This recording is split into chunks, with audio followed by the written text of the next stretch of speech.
ओम शांति।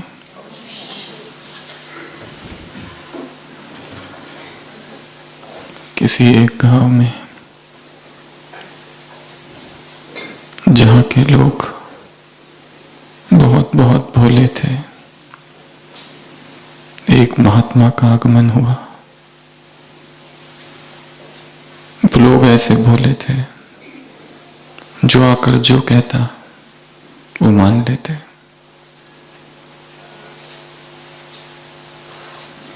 गरीब थे, संसार की चमक दमक से बाहर, और उसी गांव के बाहर एक भगवान की मूर्ति थी। महात्मा जी आए, सभी गांव वालों को इकट्ठा किया और कहा, अनर्थ अनर्थ अनर्थ। भगवान की मूर्ति, तुम सब लोग अपने लिए छप्पर बनाकर रहते हो और भगवान की मूर्ति के ऊपर कोई भी छप्पर नहीं। इतना बड़ा पाप, भगवान क्रुद्ध हो रहे हैं। तुरंत इस पाप से यदि मुक्ति चाहते हो तो भगवान के लिए, भगवान की मूर्ति के लिए एक छप्पर बनाओ। गांव के लोग बहुत भोले थे।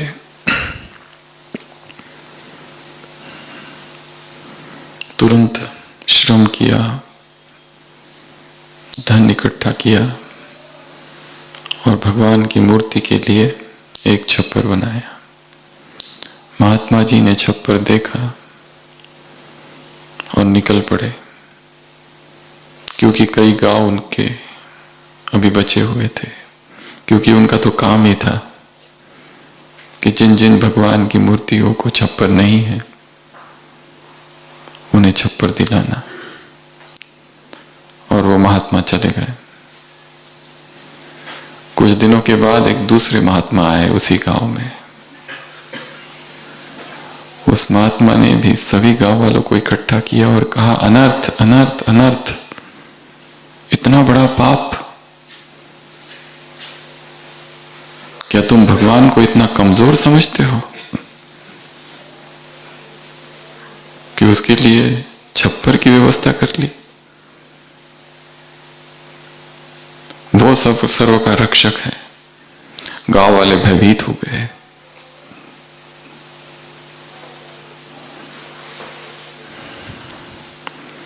उस महात्मा ने कहा, तुरंत इसको हटाओ। गांव वालों ने तुरंत उनकी बात मानी।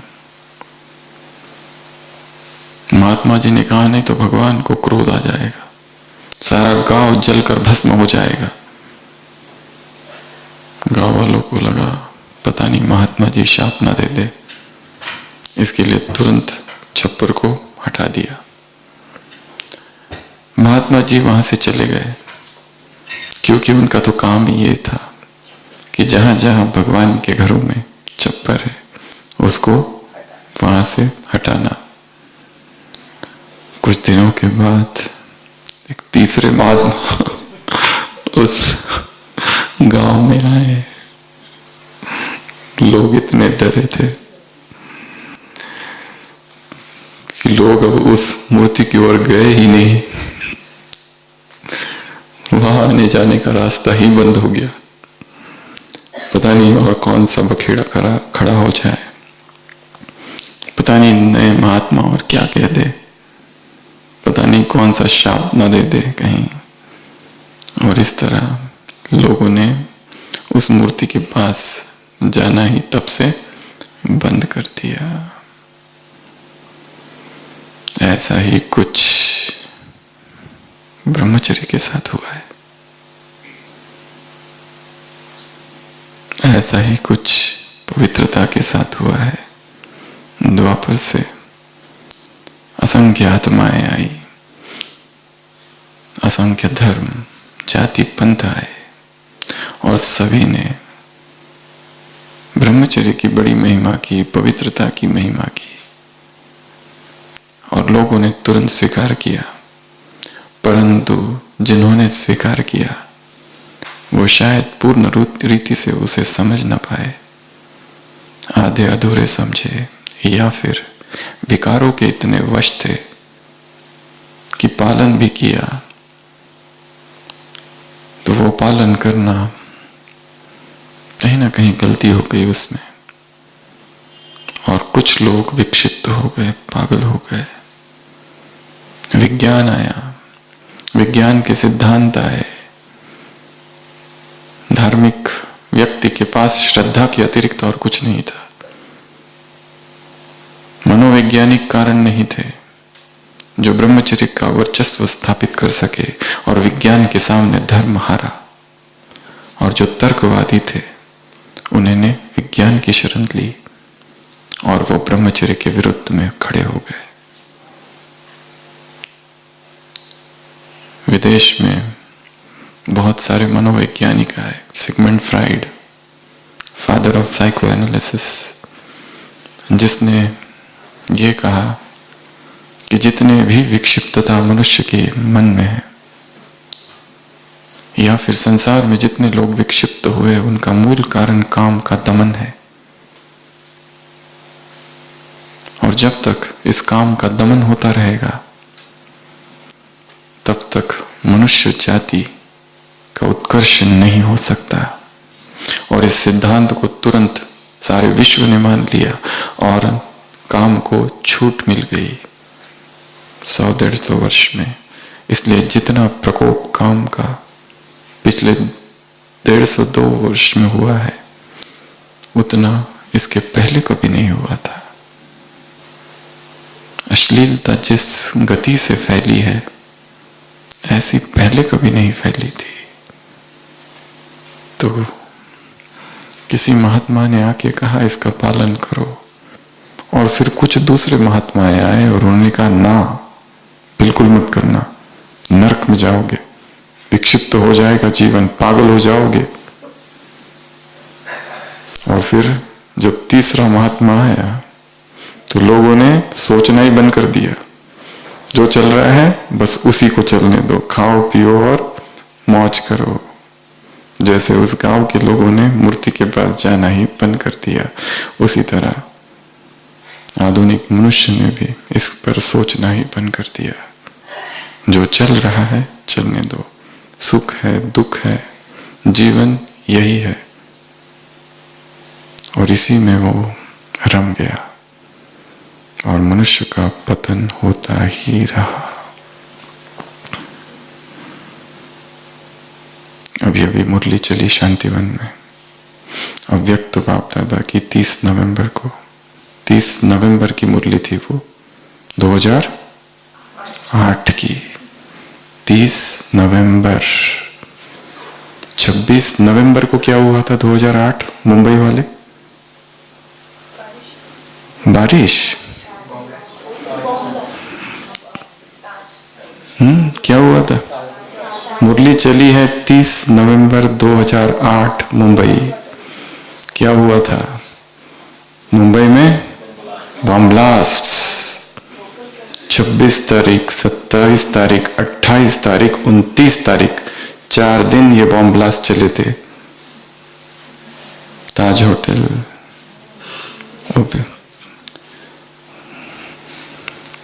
शिवाजी, छत्रपति शिवाजी टर्मिनस, ऐसे 12 जगह पर 300 से अधिक लोग घायल, 150 से अधिक लोगों की मृत्यु। और बॉम्ब ब्लास्ट खत्म हुए थे 29 को। मुरली चली है 30 तारीख को। इसी मुरली में, जो कि उस दिन तो नहीं दिखाया गया, रमेश भाई जी बाबा से पूछ रहे हैं, बाबा को समाचार दिया है मुंबई में ये हुआ। बाबा ने कहा ये तो कुछ भी नहीं। जिन्होंने मुरली नहीं पढ़ी है वो जाकर एक बार मुरली फिर से पढ़ लेंगे। एक समय आएगा घर से बाहर तो क्या, खिड़की भी नहीं खोल सकोगे। ये तो कुछ भी नहीं है। ये भगवान के महावाक्य है। तो ये मुरली उस समय चली हुई है 30 नवंबर 2008, जब सारे भारत में भयंकर हलचल थी। अचानक से हुआ टेररिस्ट अटैक, और मुरली का टॉपिक क्या है? संपूर्ण पवित्रता। तो आज हम उसी मुरली की चर्चा करेंगे। क्या क्या कहा बाबा ने, पहले आप बताएंगे फिर हम बताएंगे। क्या क्या कहा? आज की 1 तारीख है, ज्यादा समय नहीं हुआ है, इतना जल्दी नहीं भूलना है, थोड़ा लेट भूलना। क्या करो? फुल स्टॉप लगा दो, लगा दिया, और चेक करो अमृत वेला, और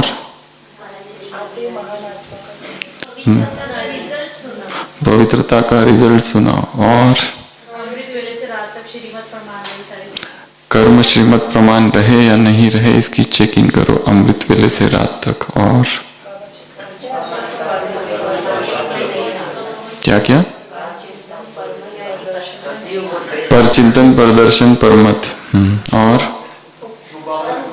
शुभ भावना, शुभकामना, और रॉयल्टी, और पर्सनैलिटी, रॉयल्टी, रियलिटी, और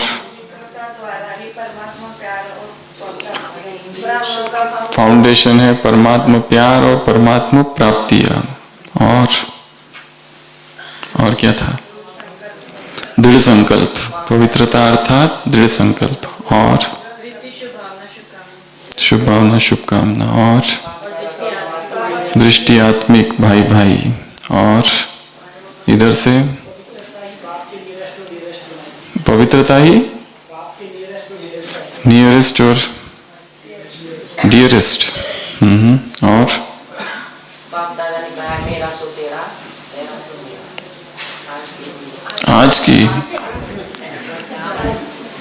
आज की नहीं सुनानी है, उस दिन क्या कहा वो सुनाना है। और क्या कहा? दृष्टि में पवित्रता, और जल्दी जल्दी बताओ। शांति के स्तंभ, उस मुरली में कहा। साल भर का नहीं बताना है,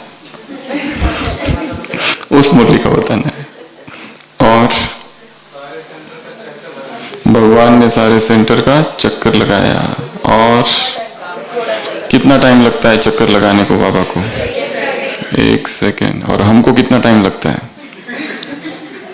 और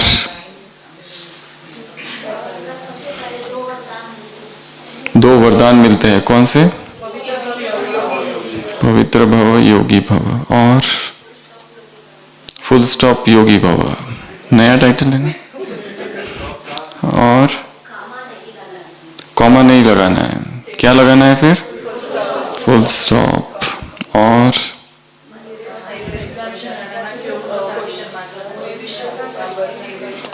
पूरे विश्व का परिवर्तन, बहुत सारी पॉइंट्स सबको याद है, इसका मतलब बहुत ध्यान से सुनी है।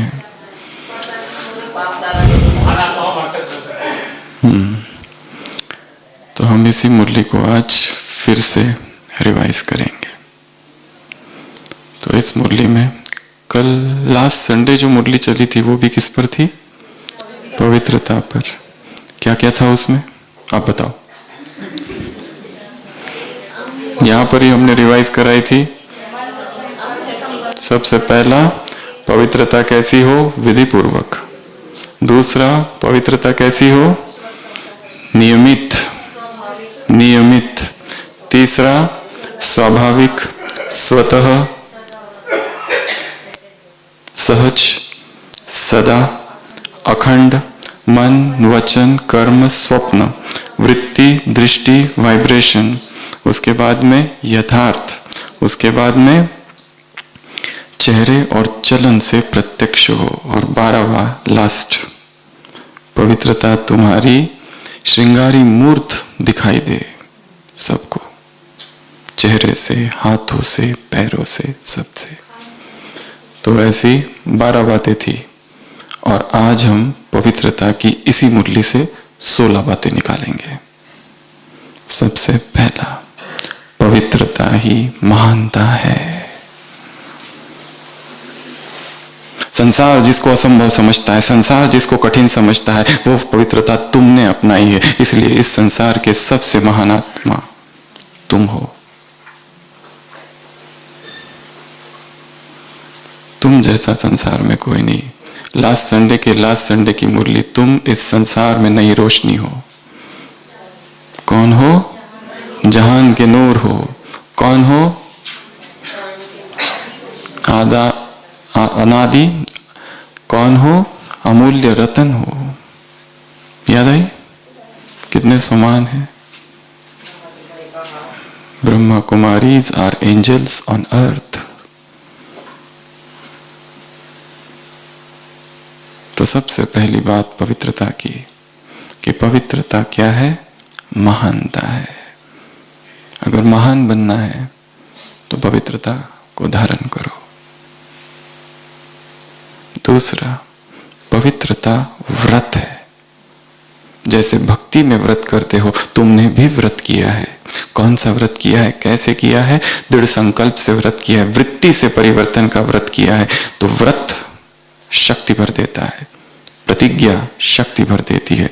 महात्मा गांधी ने अपनी जीवन कहानी में लिखा है, चैप्टर नंबर 61, ब्रह्मचर्य पार्ट 2, मैंने अपने जीवन में 1906 में पवित्रता का, ब्रह्मचर्य का व्रत धारण किया।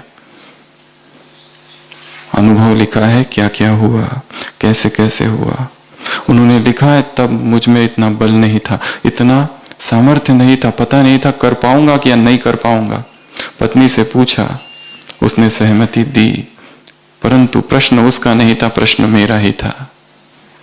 बल इधर कम था। और अपनी यात्रा का वर्णन लिखा है, अगर मैंने वो प्रतिज्ञा नहीं ली होती तो ब्रह्मचर्य तो पालन कर रहा था, परंतु असुरक्षित था। पता नहीं कब विकार का आगमन हो जाए। परंतु जब से व्रत लिया, अब वो विकार मुझ पर सवार नहीं हो सकते। एक प्रोटेक्शन है प्रतिज्ञा, एक बंधन में स्वयं को बांध लिया है। व्रत अर्थात व्रत। भक्ति में माताएं व्रत करती है, कितनी कठोर व्रत करती है। उपवास अर्थात उपवास, कोई कितना भी कहे खाओ खाओ, खाएंगे क्या? बिल्कुल नहीं। इतना कठोर व्रत। पवित्रता भी व्रत है, पवित्रता की तपस्या भी व्रत है। तो पवित्रता को, ब्रह्मचर्य को व्रत के रूप से धारण करना है। और व्रत पवित्र स्थान पर लिया जाता है। अगर पवित्र स्थान पर लिया जाए, पवित्र आत्माओं के बीच लिया जाए, पवित्र वायुमंडल में लिया जाए, तो उसका प्रभाव बहुत ज्यादा होगा, बहुत शक्तिशाली होगा। और मधुबन जैसा पवित्र स्थान संसार में नहीं है। सृष्टि का दीप स्तंभ है मधुबन।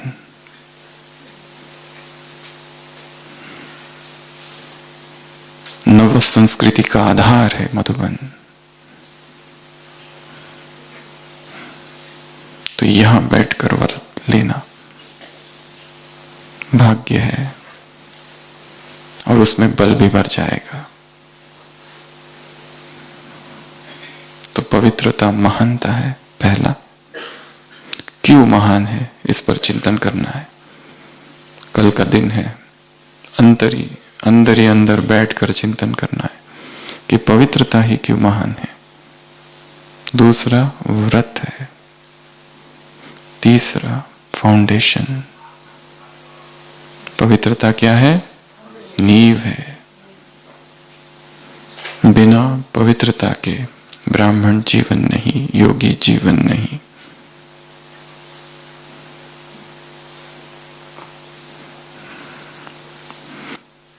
बाबा ने कहा फाउंडेशन है दो चीजों का, प्रभु प्रेम का और परमात्मा प्राप्ति होगा।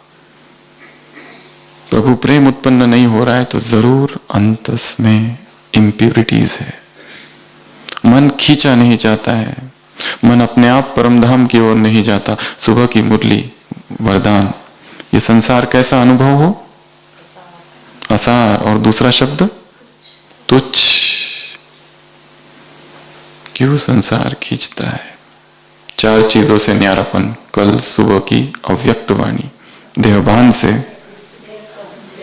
देह संबंध से, पदार्थ से और स्वभाव संस्कार से।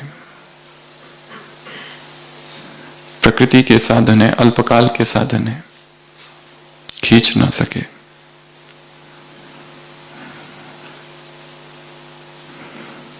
फाउंडेशन है, नींव है, आधार है, संबल है पवित्रता ब्राह्मण जीवन का। सृष्टि थमी है पवित्रता की वजह से।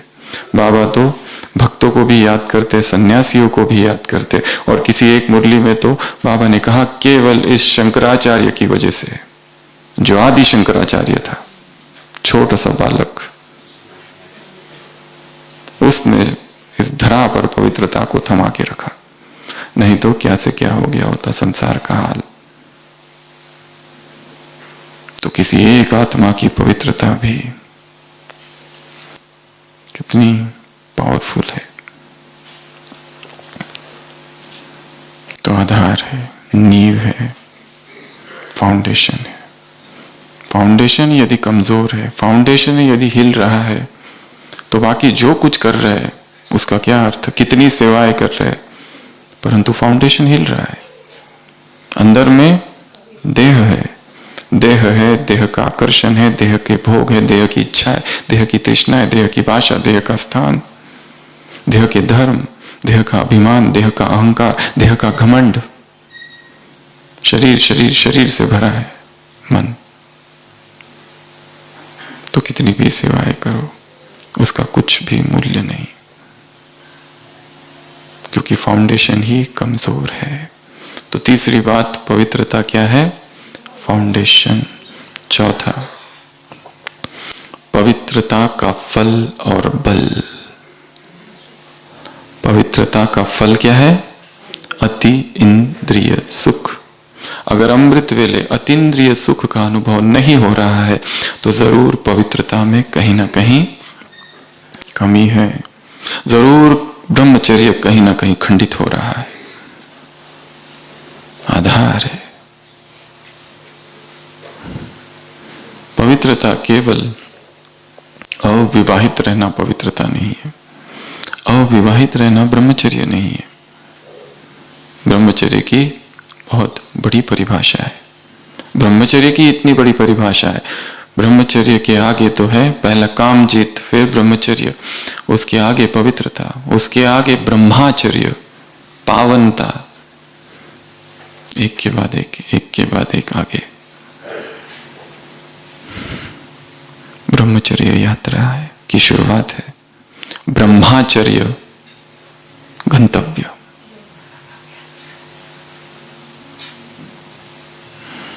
तो बल और फल। बल अनुभव हो, क्या अनुभव हो? शक्ति का अनुभव हो। शास्त्रों में 3 शब्दों का वर्णन है, ओज, तेज और प्राण।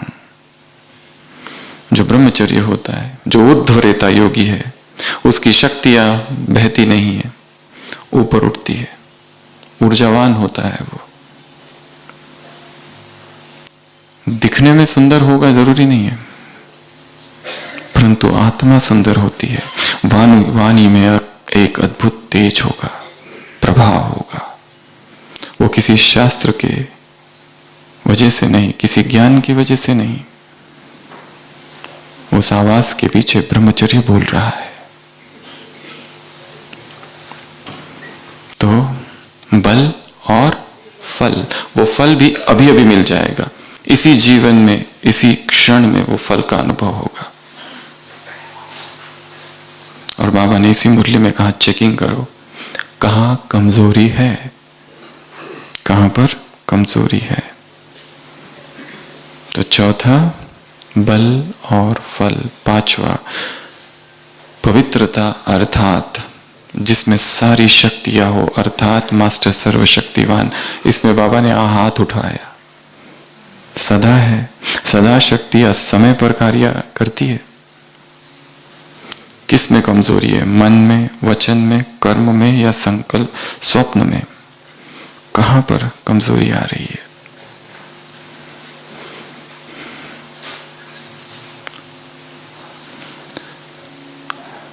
शुरुआत स्थूलता से की जाए।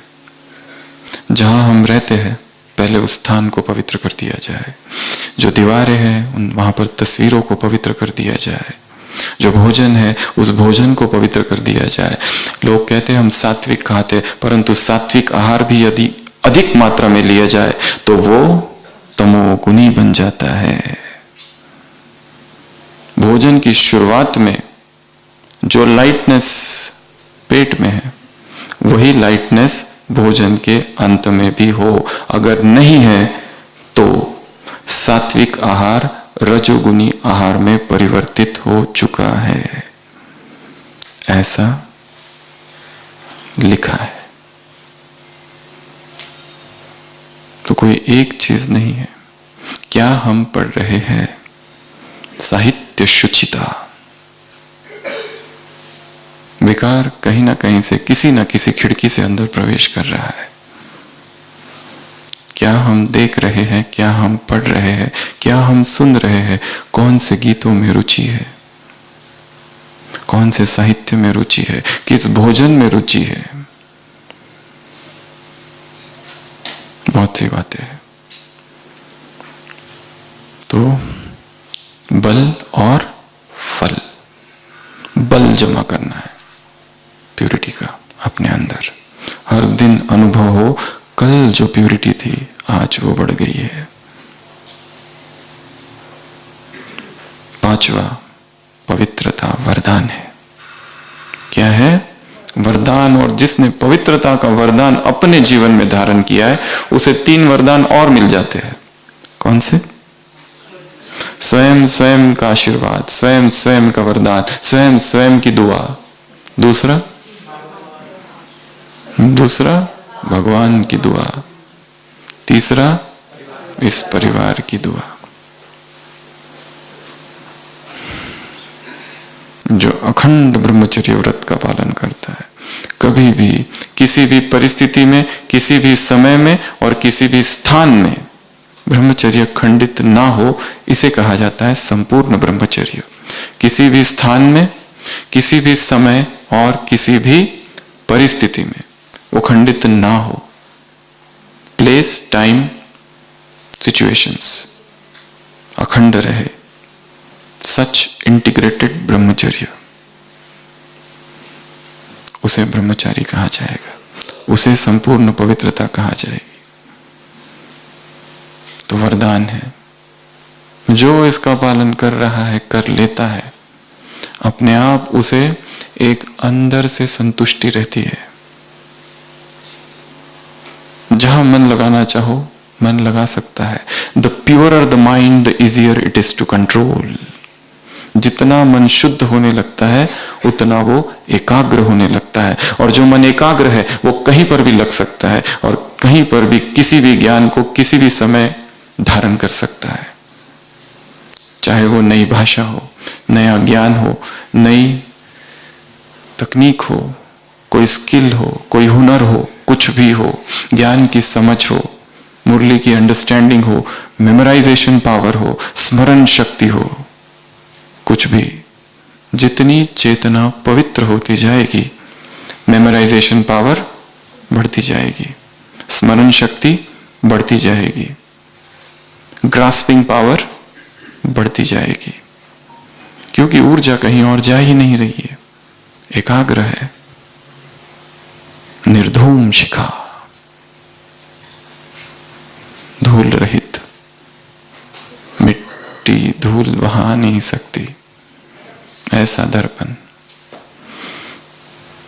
तो पांचवा पवित्रता क्या है? वरदान। और इसका अनुभव करना है अमृत वेला। कितनी बार मुरली में कहा है, बाबा अमृत वेला देखते हैं, चेक करते हैं। अपने आप को चेक करना, दूसरे को चेक नहीं करना। देखना है मैं बाबा से पवित्रता का वरदान ले रहा हूं। कुमारों से मुलाकात है, 71 की मुरली। बाबा ने कहा है क्या? रोज पवित्रता की प्रतिज्ञा एक अपने आप से करो और एक बाप से करो। एक अपने आप से और एक बाप से, ये प्रतिज्ञा करो। वरदान पहले लेना है और फिर विश्व को देना भी है। पहले खुद में भर देनी है पवित्रता और फिर बांटनी है संसार में। छठवां, हम कहाँ थे? छठवां वरदान हो गया। उसके बाद में मास्टर सर्वशक्तिवान। पवित्रता अर्थात सारी शक्तियां समय पर कार्य में आए, यह है छठवां, मास्टर सर्वशक्तिवान। एक भी शक्ति कम है तो फिर पवित्रता की कमी है। कोई भी शक्ति, अष्ट शक्तियां तो है ही, पर अष्ट शक्तियों के अलावा भी बहुत सी शक्तियां हैं, परंतु वास्तव में शक्ति एक ही है।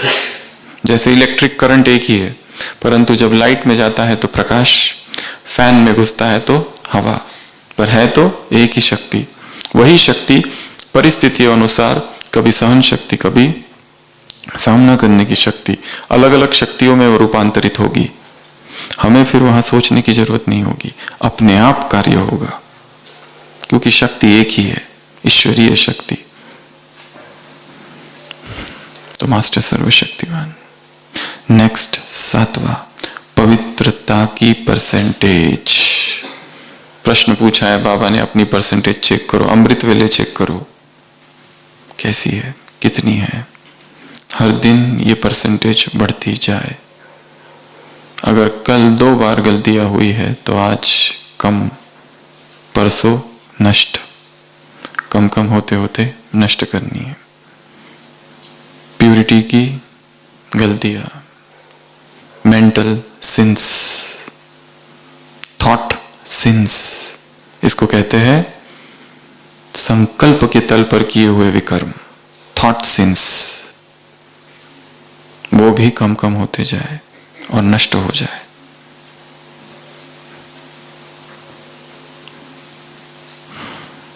परसेंटेज बढ़ानी है,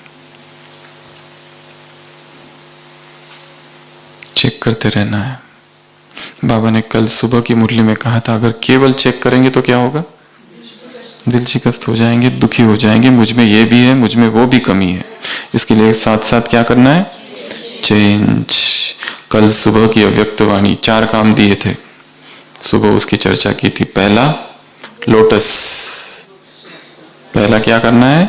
मैं कहाँ बैठा हूं, देखो बैठा हूं कि नहीं, कौन से रंग का है?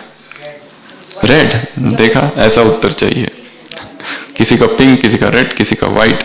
तो बैठे हैं कहीं पर भी दिन भर में, अनुभव करना कहाँ हूं? कमल। खड़ा हूं, कहाँ खड़ा हूं? कमल। चल रहा हूं, जहां कदम मैं रख रहा हूं वहां क्या हो रहा है? कदम कदम पर कमल प्रकट हो रहा है। यह पहला अभ्यास। दूसरा अभ्यास, चेक एंड चेंज। कल सुबह की अव्यक्त वाणी, सुबह वाली, संडे की। दूसरा अभ्यास, check change, check change, check करो चेंज करो, चेक करो चेंज करो। तीसरा अभ्यास, 15 दिन का काम दिया था उसमें, एक यज्ञ की शुरुआत का, वैसा अपने लिए भी कोई एक डाइट प्लान करना है, 7 दिन का, 15 दिन का, जिसमें संयम हो, जिसमें चेतना हिल जाए, ऐसा कोई प्लान।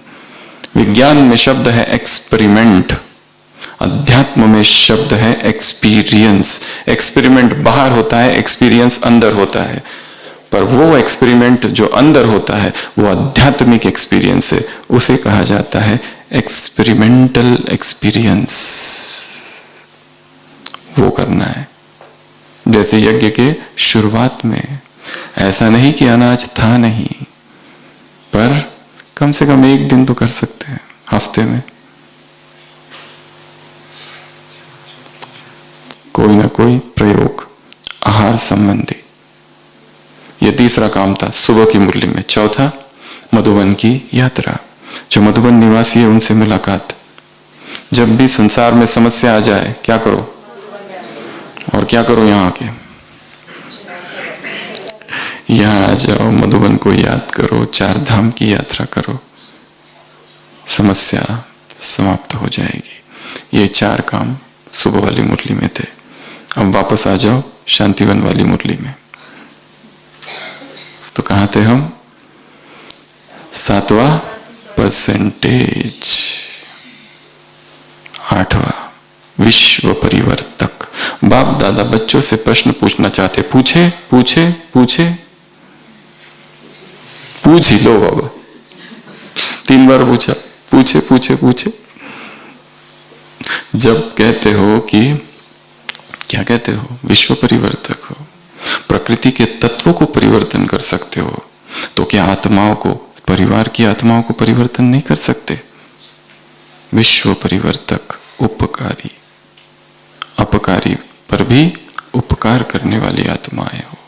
उसके लिए 3 चीजें चाहिए, 3 चीजें खत्म करनी है। कौन कौन सी? पर चिंतन, देखना और उसके बारे में सोचते रहना, ये ऐसा क्यों करता है। अगर 10 तीव्र पुरुषार्थी है तो 10 में से हर एक सोचता है ये जो 9 है इनका पुरुषार्थ गलत है, और मैं जैसा पुरुषार्थ करता हूं वही राइट है। यही विडंबना है। 10 तीव्र पुरुषार्थी है, पर हर एक सोचता है कि मैं जिस तरह से करता हूं वो राइट है। किसी के लिए क्लास महत्वपूर्ण है, किसी के लिए क्लास भक्ति मार्ग है, किसी के लिए मौन महत्वपूर्ण है, किसी के लिए एकांत महत्वपूर्ण है, किसी के लिए योग। ये सब हम नहीं करते, हम बाबा आत्मा समझ के बाप को याद करते बस। किसी के लिए ये महत्वपूर्ण है, केवल अव्यक्त वाणियों का अध्ययन महत्वपूर्ण है। किसी के लिए ये सब करने से फायदा क्या? सेवा में तो नदारत रहते हो, बस सेवा सेवा करने आए या ये सब करने आए?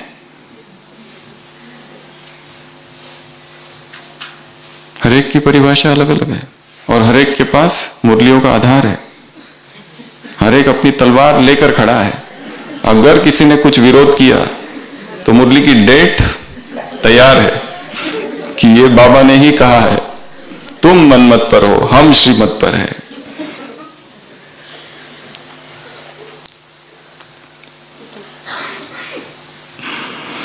विश्व परिवर्तक, दूसरों को देखना ही नहीं है। जो let everyone worship his own majesty, हर एक के पास बुद्धि है, तर्क है, लॉजिक है, अंडरस्टैंडिंग है, विवेक है। हर एक को अपने अपने मार्ग से जाना है। हाँ, अगर कोई आता है, पूछता है तो बताया जा सकता है। परिप्रश्नेन सेवया, गीता में लिखा है, यदि तुम्हारे पास कोई आता है और गुरु के पास जाता है, सेवा भाव से पूछता है, तब उसका उत्तर गुरु देगा, नहीं तो नहीं। तद्विद्धि परिपातेन परिप्रश्नेन सेवया उपदेशन्ति ते ज्ञानेन ज्ञानिनाम तत्वदर्शनाम। फिर उपदेश देगा वो, तब तक नहीं। चेक करने के हिसाब से कोई आए तो वो नहीं होगा। इसको कितना आता है इसलिए नहीं पूछ रहे कि हमें पता नहीं है, टेस्ट करने के लिए पूछ रहे हैं। थोड़ा बताना योग कैसे लगाया जाए। ऐसा नहीं कि हमें पता नहीं, हमें पता है, परंतु योग के विषय में एक वाक्य है, योग कभी कोई किसी को नहीं सिखाता है। योग हर व्यक्ति अपने अनुभव से ही सीखता है, अपने प्रभु प्रेम से ही सीखेगा, कोई किसी को कभी नहीं सिखाता। तो विश्व परिवर्तक के लिए पहली चीज जो छोड़ देनी है वो देखना, ये क्या करता है, वो क्या करता है, इसने क्या किया, उसने क्या किया। पर चिंतन, पर दर्शन और मत। बाबा ने कहा तीनों को छोड़ दो, तीनों को हटा दो, तब विश्व परिवर्तक बन सकते हैं। तो संपूर्ण पवित्रता अर्थात विश्व परिवर्तक, संपूर्ण पवित्रता अर्थात अवगुणी दृष्टि समाप्त, दूसरों को देखने की दृष्टि समाप्त। हमारे अंदर ही, अपने अंदर ही इतना काम करना बाकी है। हम दूसरों को क्या देखें, और दूसरों को देखकर फायदा भी क्या, क्योंकि वो जो सामने दिखाई दे रहा है वैसा वो है ही नहीं। हर व्यक्ति एक मुखौटा पहनकर घूम रहा है, चल रहा है, अंदर कुछ है, बाहर कुछ। कहते हैं every man is a crowd. आज मैं वादा करता हूं, दूसरे दिन मैं वादा पूरा नहीं करता हूं, पर जिसने वादा किया था वो तो है ही नहीं अब, क्योंकि मेरे अंदर भीड़ है व्यक्तियों की, और इतने मेहमान हैं अंदर, पर मैं ही नहीं हूं। बाकी सब लोग हैं पर मैं नहीं हूं, मैं गायब हूं, बाकी सब लोग हैं। आई एम अ क्राउड, मैं क्राउड हूं, एक व्यक्ति तो हूं ही नहीं। जो बोलता है मैं ये करूंगा वो करूंगा, कल वो तो है ही नहीं, वो किसी और ने बोला था। You are a rotary club जिसका मैनेजर बदलते रहता है।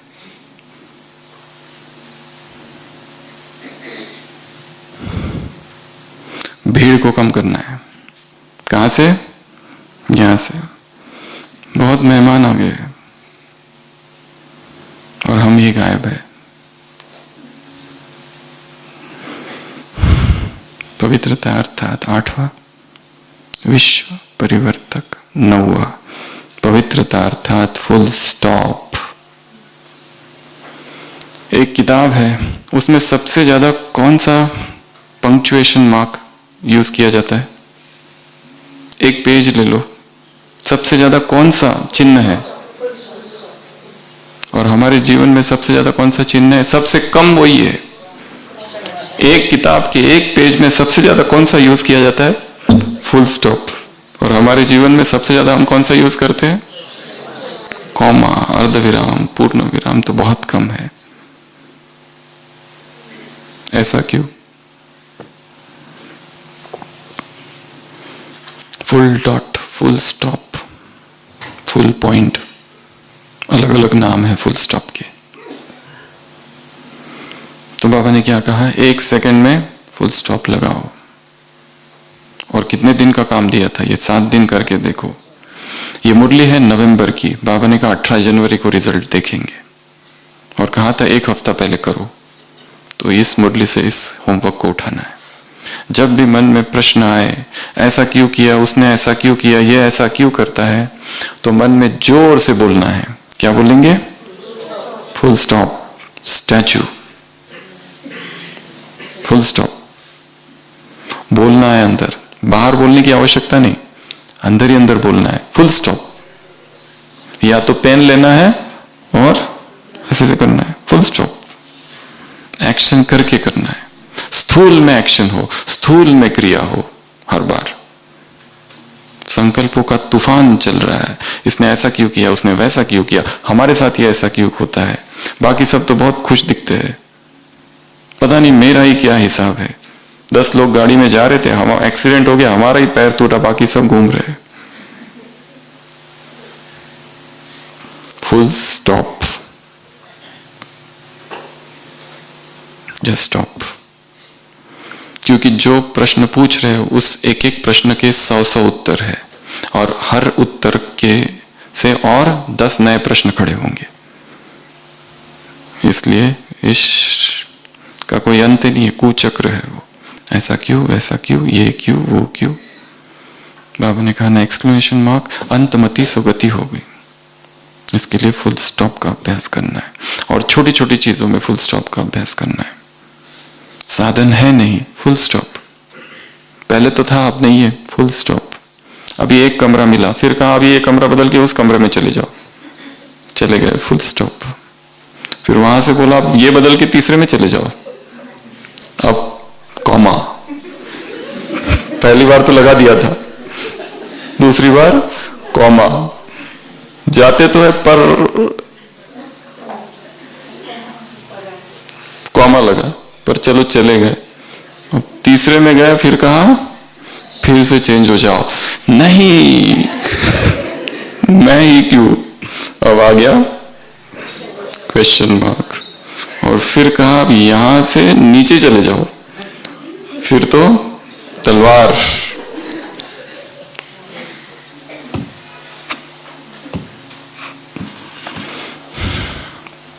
बाबा ने कहा एक अंधा व्यक्ति भी फुल स्टॉप लगा सकता है, तुम त्रिनेत्री तुम नहीं लगा सकते।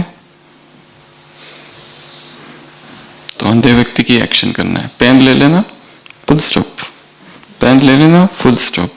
जो मन में विचार चल रहे हैं वो लिखना, डायरी में लिख लिया, अब फुल स्टॉप। और मन को कहा कहना, देखो full stop means termination of the sentence. परमात्मा व्याकरण में सर्वश्रेष्ठ व्याकरण का चिन्ह कौन सा है? पूर्ण विराम, क्योंकि वो स्वयं भी बिंदी है। परमात्मा व्याकरण में ऐसे शब्द अच्छे नहीं है माने जाते, क्वेश्चन मार्क, कॉमा, ये सब टेढ़े हैं।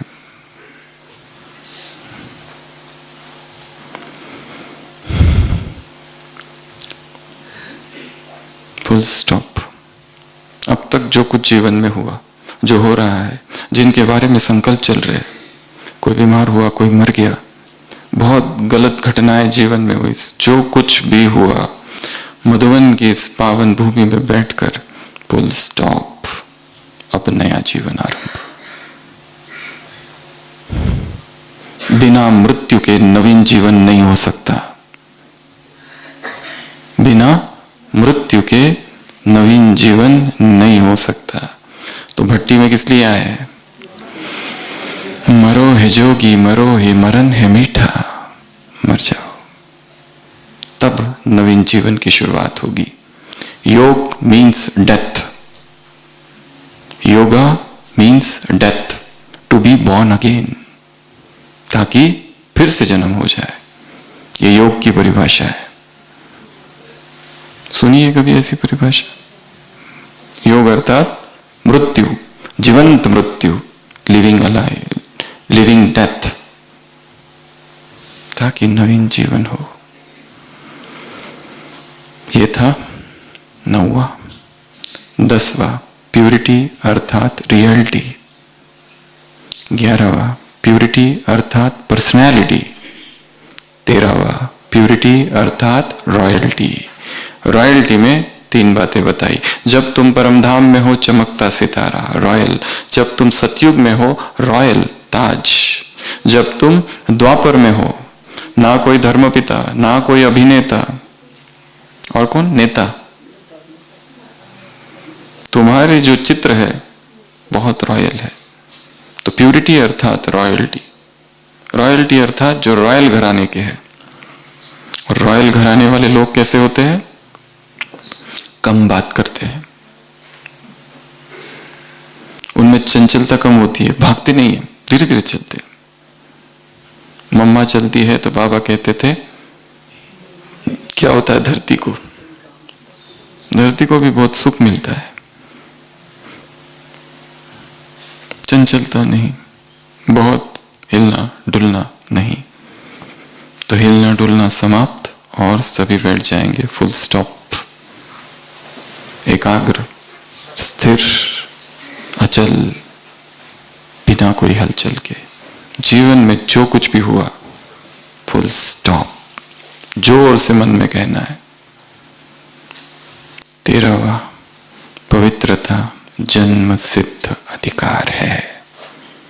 पवित्रता क्या है? हमारा जन्म सिद्ध अधिकार है। जैसे स्वतंत्रता क्रांति के समय स्वराज्य जन्म सिद्ध अधिकार है, सुराज्य जन्म सिद्ध अधिकार है, वैसे पवित्रता भी जन्म सिद्ध अधिकार है। उसको इस रीति से लेना है, रिपीट करते रहना है, क्रांतिकारियों की तरह। हम भी तो क्रांतिकारी है, आध्यात्मिक क्रांतिकारी।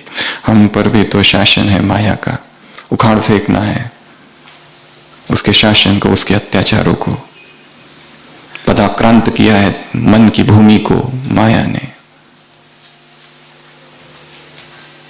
फिर से उसे मुक्ति दिलानी है, फ्रीडम, आजादी। स्वराज्य जन्म सिद्ध अधिकार, पवित्रता जन्म सिद्ध अधिकार, ब्रह्मचर्य स्वरूप है मेरा, ब्रह्मचर्य जन्म सिद्ध अधिकार है। सहज आ जाए वो। पिछले संडे सहज, स्वतः, स्वाभाविक, सदा, निरंतर, अखंड, सदा, यथार्थ, नियमित, विविधतापूर्ण, विधि पूर्वक, ऐसी पवित्रता। और पवित्रता की जब भी कोई मुरली चले, पूरी की पूरी याद कर लेनी है उसको। कितनी बार पढ़ना पड़ेगा? कई बार। एक बार पढ़ने से तो कुछ भी हाथ में नहीं आता है। भगवान साहित्य सम्राट है, उसकी लिखने की शैली, बोलने की शैली, लिखता तो वो नहीं, बोलता है सीधा, रिटर्न स्पीच है सीधा। साहित्यिक दृष्टि से भी बहुत ऊंची भाषा का प्रयोग करता है वो।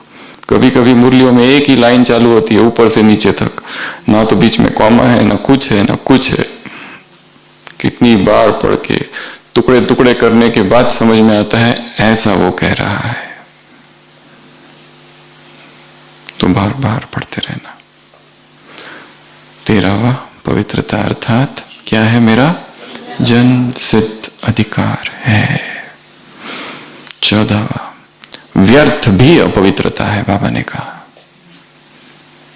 ऐसा तो आज तक किसी ने नहीं कहा। किसी शास्त्र में व्यर्थ संकल्प शब्द ही नहीं है। व्यर्थ चल रहा है, कोई उसकी एंड ही नहीं है, नॉन स्टॉप चल रहा है व्यर्थ, वो भी अपवित्रता है। व्यर्थ संकल्प चल रहे, व्यर्थ बोल निकल रहे। सारे दिन भर कोई पाप नहीं किया, पर क्या बहुत बोलना भी अपवित्रता नहीं है? इसलिए आध्यात्मिक साधक के लिए 2 नियम होते थे।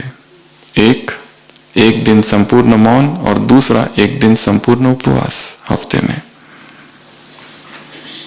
क्योंकि बोल से ऊर्जा खर्च होती है, चाहे कुछ भी बोला है, अच्छा ही क्यों ना बोले, फिर भी खर्च तो हो रही है। इसलिए बीच बीच में कुछ भी नहीं बोलना, ये भी बहुत अच्छा अभ्यास है। परंतु सेवाओं के विस्तार में कभी कभी ये संभव नहीं है, तो दिनचर्या में कुछ घंटे मौन, और साल में कम से कम 10 दिन लगातार मौन।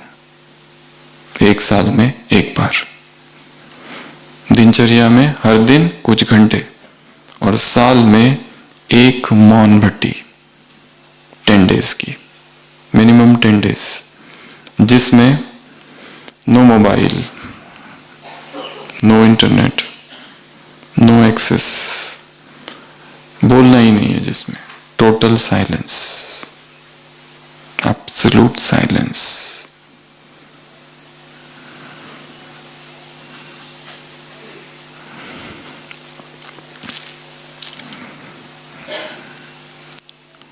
व्यर्थ भी अपवित्र है। उसके बाद में 15वां, जो शुरुआत में किसी ने बताया था, कर्म में श्रीमत को चेक करो। संपूर्ण पवित्रता के लिए क्या चाहिए? हर कर्म श्रीमत अनुसार है कि नहीं है। बाबा ने कहा इसकी चेकिंग करो, बार बार चेक करो, बार बार चेंज करो, देखो कहाँ कमी है। बाकी सब ठीक है, पर बोलना बहुत ज्यादा हो रहा है। बाबा ने कहा इस वर्ष बाबा अव्यक्त मास में सबको क्या देखना चाहते हैं? संपन्न बना हुआ देखना चाहते हैं। अव्यक्त स्थिति, अव्यक्त बोल और अव्यक्त कर्म हो, यह सबसे बड़ा पुरुषार्थ है।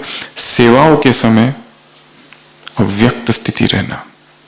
अव्यक्त अर्थात व्यक्त नहीं, अव्यक्त अर्थात कम बोलना, अव्यक्त अर्थात बहुत ज्यादा हलचल नहीं,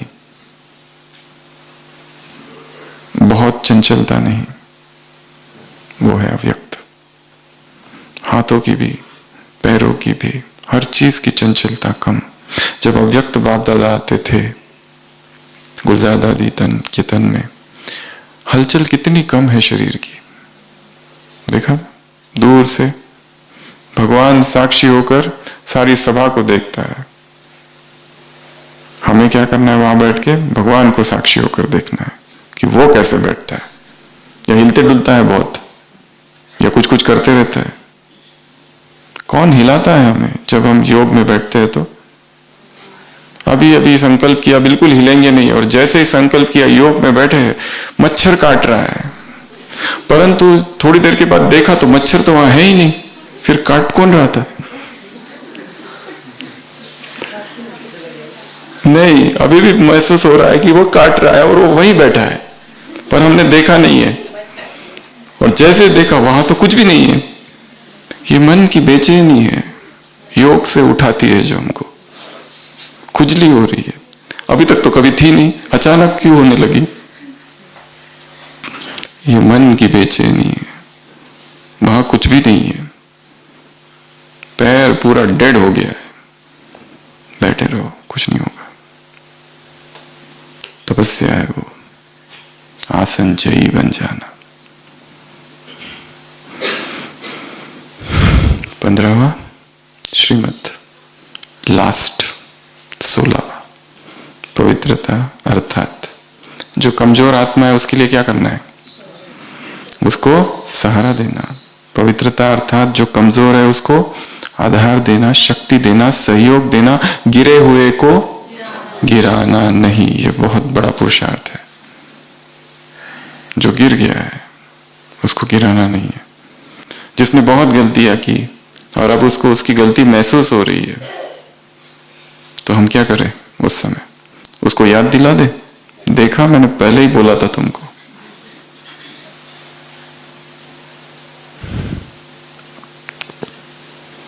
संत ज्ञानेश्वर के जीवन में दिखाया है, एक व्यक्ति बचपन से उनको तकलीफ देता है, बचपन से, लास्ट में कहीं जाकर उसको पश्चाताप होता है, शरण आता है। वो ऐसे उसके साथ व्यवहार करते जैसे उस व्यक्ति ने उनके साथ कभी कुछ किया ही नहीं था। मन में कोई भाव द्वेष है ही नहीं, कोई घृणा भाव ही नहीं है। कितनी ऊंची स्थिति होगी। तो ऐसी ये 16 बातें हैं। अभी पीछे से चालू करते हैं। 16वां, जो कमजोर है उसको, कमजोर अर्थात पवित्रता में कमजोर है यदि कोई, ब्रह्मचर्य जिसका डगमग रहा है उसको सहयोग दो। हमें देखकर उसका ब्रह्मचर्य फिर से स्थिर हो जाए, उसकी पवित्रता फिर आ जाए। हमें देखे और उसको लगे कि हमें भी ऐसा पवित्र बनना है। हमने उसे कुछ सिखाया नहीं, उसको कुछ बोला नहीं, कोई उपदेश नहीं दिए, हमारा जीवन ही उपदेश बन जाए। My life is my message, Mahatma Gandhi ने लिखा है। 15वां, कर्म श्रीमत अनुसार। 14वां, जन सिद्ध अधिकार, नहीं, व्यर्थ, व्यर्थ, व्यर्थ भी अपवित्रता है। 13वां, पवित्रता मेरा, घोटते रहना है, बोलते रहना है, बोलते नारे लगाना है अंदर ही अंदर। वो स्वतंत्रता सेनानी कैसे लगाते थे? मर जाते थे परंतु झुकते नहीं थे। वैसे ये भी हमारा जन्म सिद्ध अधिकार है। कुछ भी हो जाए हर समय सतर्क, सतत जागरण, हर समय तटस्थ, प्रतीक्षल क्षण सजग। आधी रात हो, सोने का समय हो, दिन हो, सुबह हो, कोई भी समय हो, प्रतिक्षण सजग। क्योंकि माया हम पर तब आक्रमण करती है जब हम बेहोश होते हैं। होश में तब थोड़ी आक्रमण करती है, जब बेहोश होते हैं तब आक्रमण करती है। 12वां, रॉयल्टी। 11वां, पर्सनैलिटी, रियलिटी। 9वां, फुल स्टॉप। जोर से अपने अंदर कहना है फुल स्टॉप। वाक्य खत्म हो गया है मेरे मन, व्याकरण के नियमों का उल्लंघन मत कर। वाक्य खत्म हो चुका है, फुल स्टॉप कर दिया है। हिंदी भाषा में ऐसा होता है फुल स्टॉप। हिंदी, इंग्लिश में फुल स्टॉप होता है पर हिंदी में ऐसा। मराठी में फुल स्टॉप ऐसा होता है। और कौन सी भाषा में होता है पता नहीं हमें, पर ये 2 भाषा है जिसमें, इंग्लिश और मराठी, जिसमें फुल स्टॉप बिंदु है। हिंदी में ये भी ठीक है, तलवार वाला, ऐसे तलवार रख देना, फुल स्टॉप, अब आगे नहीं। अगला 8वां, विश्व परिवर्तक। 3 चीजें छोड़ देनी है और यहां आने के बाद तो बिल्कुल ही छोड़ देनी है। नहीं तो यहां पर भी संसार खड़ा हो जाएगा। ये ऐसे करते हैं, वो वैसा करते हैं। यहां आए थे तपस्या करने या मधुबन निवासियों के अवगुण देखने? किस लिए आए थे? अपने आप से पूछना है प्रश्न।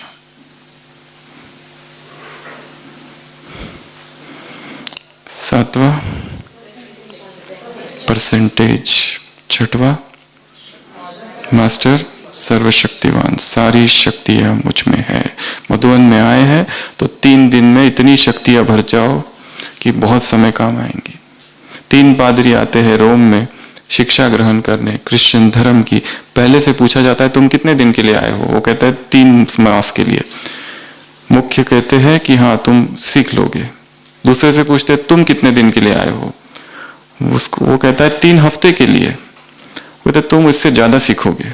तीसरे से पूछते तुम कितने दिन के लिए आए हो, 3 दिन के लिए, वो कहते तुम सबसे ज्यादा सीख लोगे, क्योंकि समय तुम्हारे पास बहुत कम है, इसलिए वो ललक सीखने की और ज्यादा होनी चाहिए।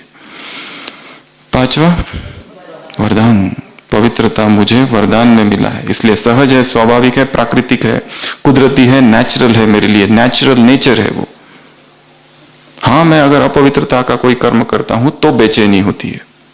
अगर बेचैनी है अर्थात अपवित्रता, अगर हलचल है अर्थात अपवित्रता, अगर व्याकुलता है अंदर अपवित्रता, क्योंकि पवित्रता में शांति है, स्थिरता है, एकाग्रता है। चौथा, फल बल, पवित्रता का बल जमा होता जाए। तीसरा, फाउंडेशन है, ये इस जीवन का ही फाउंडेशन है।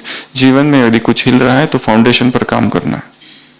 जिस झाड़ को जितना ऊंचा जाना है उसको क्या करना होगा, जमीन पर उतना नीचे घुसना होगा। जो जितनी जड़ें जिसकी नीचे है वो उतना ऊपर आकाश को छू सकता है। दूसरा, व्रत, तो व्रत के रूप में धारण करना है। और पहला, महानता। तो इस मुरली से कौन सी शिक्षाएं लेंगे, 2-3 बातें। सबसे पहले व्रत के रूप में उसको धारण करो, फुल स्टॉप। और फिर बताया था आंदोलन, क्रांतिकारी बन जाना, जन्म सिद्ध अधिकार है। ऐसे कैसे, हाँ, असंभव को संभव करने वाले, ये तुम्हारे जीवन का लक्ष्य है। बाबा ने कहा ये तुम्हें करना है। ऐसे असंभव को संभव करने वाली आत्माओं को, ऐसे जिसे संसार कठिन समझता है उसे सहज करने वाली आत्माओं को, ऐसी पवित्र आत्माओं को, ऐसी महान आत्माओं को, ऐसी पवित्रता जिनके जीवन का फाउंडेशन है, ऐसी आत्माओं को, ऐसी रॉयल्टी वाली, रियलिटी वाली, पर्सनैलिटी वाली आत्माओं को, ऐसे वरदानी आत्माओं को, ऐसे पवित्रता जन्म सिद्ध अधिकार है ऐसी आत्माओं को। बाबा ने इस मुरली में भी ये भी कहा कि तुम्हारे अंदर एक ही ऑटोमेटिक गीत बजता रहना चाहिए। कौन सा, अब घर जाना है। तो ऐसे ढेर सारे सम्मान वाली आत्माओं को बाप दादा का याद प्यार, गुड नाइट और नमस्ते। हम रूहानी बच्चों की रूहानी बाप दादा को याद प्यार, गुड नाइट और नमस्ते। ओम शांति।